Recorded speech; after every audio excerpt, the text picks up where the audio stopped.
Leone here with Specialized Practice Consulting. I help doctors add and grow high-value cash services like spinal decompression, neuropathy, knee pain, those types of things. And what I find with a lot of doctors that are just getting into the cash, high-value cash services, 3,000, 5,000, 7,000, is they don't put enough emphasis and weight into the consultation. And so what I want to talk today about is as 3 keys to a successful high-value cash consultation. Because I remember, when I was in practice and we were doing, big numbers in terms of decompression and neuropathy, what I found was if I didn't take the proper time in the consultation, not only to find out what's going on, but also to lay the foundation of, that I was an expert, that I had treated thousands of patients with the condition just like theirs.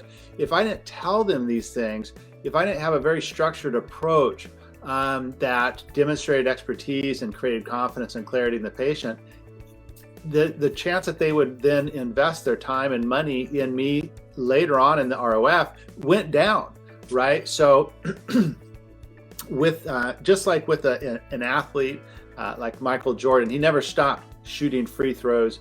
Professional golfers spend hours on the putting green, right? And then chipping.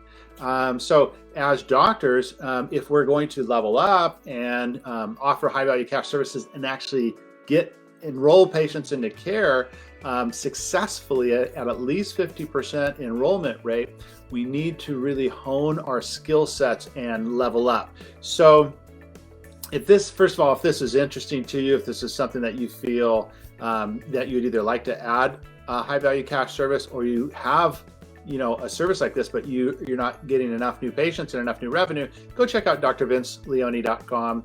It's a great case study there. It really walks you step by step how to do it successfully. It includes some great marketing tips as well. So let's get into this. There are 3 keys to a high value cash consultation. And the first one is that it is structured. Okay. There's a beginning, a middle, and an end. There's an old saying when you give speeches: tell them what you're going to tell them, then tell them what you told them. We can use the exact same format. Now, why do we like a structured approach, a beginning, middle, and an end? It's because that's what we're used to. We're used to story.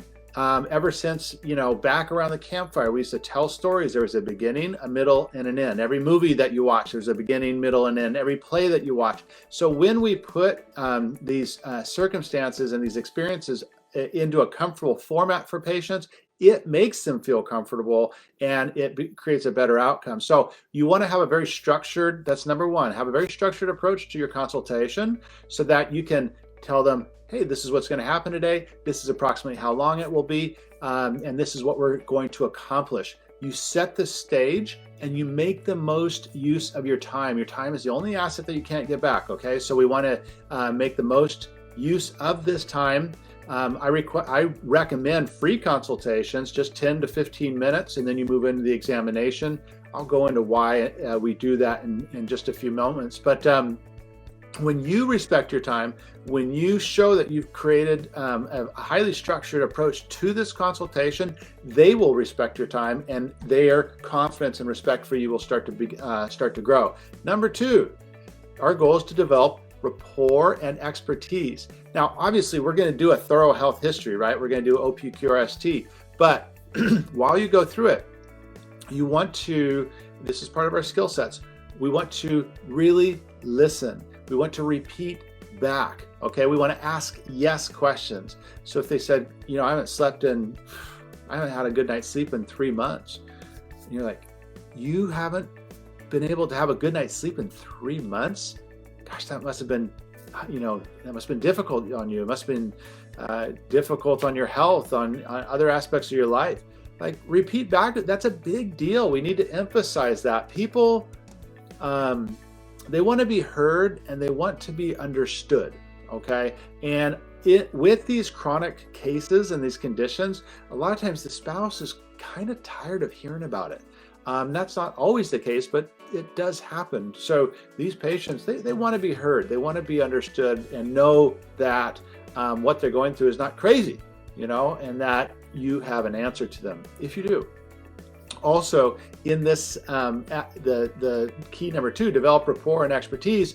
I highly recommend that you have a couple testimonials in your back pocket. Not literally, I'm just saying, like, you want to have a short story about another patient similar to them. If it's an older female, then have a testimonial of an older female that you helped, so that you can give them comfort that they, other people just like them, got success with your protocol. And I would recommend having some research. Okay, and you can just have one, and you don't have to show it to them. You can just have it on the table and say, and by the way, when I decided to invest in this treatment protocol and invest time and energy and resources, I did it because for one reason is there's excellent research backing what we do from excellent institutions, right? So you have that, and that helps to develop the expertise aspect. So that's number 2, rapport and expertise. And number 3, you got to get the lever. And a lever is just, what is this condition taking away from them, okay? So it could be the ability to exercise with their spouse, to sleep, to work, to play with their kids, whatever that is.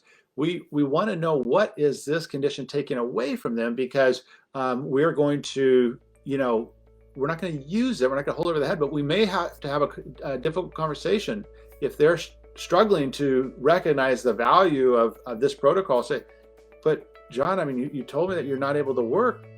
What's going to happen if you don't change anything? Your job, it's not going to just let you hang around indefinitely and collect unemployment.